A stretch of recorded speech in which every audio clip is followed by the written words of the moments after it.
Welcome to the Slop Farm. Enjoy the video. In this video, I will show you how to cook pasta with tomato sauce. First, select ripe, red tomatoes, perhaps about 2 pounds, for a vibrant, fresh sauce. Ensure you have your garlic, onion, and fresh basil ready and prepped. A good quality dried pasta, maybe 1 pound of spaghetti or penne, will be essential for our dish.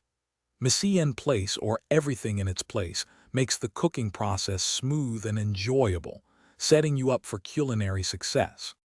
Begin by heating 2 tablespoons of olive oil in a large pot over medium heat. Sauté 1 diced onion until translucent for about 5 minutes, then add 4 cloves of minced garlic, cooking for another 60 seconds until fragrant.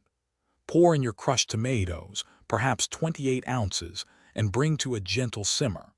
Let it cook uncovered for at least 30 minutes, allowing the flavors to meld and intensify beautifully, stirring occasionally for a rich texture.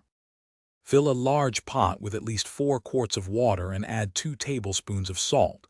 Bring it to a rolling boil. Add your chosen pasta, like 1 pound of spaghetti, ensuring it is fully submerged.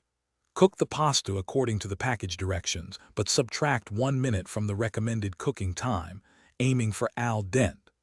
Before draining, reserve about 1 cup of the starchy pasta water. It is a secret ingredient for a silky sauce, trust me.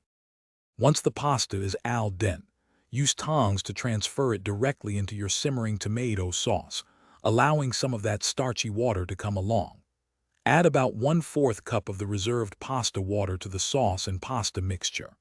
Toss everything together vigorously for 1 or 2 minutes, ensuring every strand of pasta is coated in the flavorful sauce. This step helps the sauce cling perfectly to the pasta, creating a truly unified dish.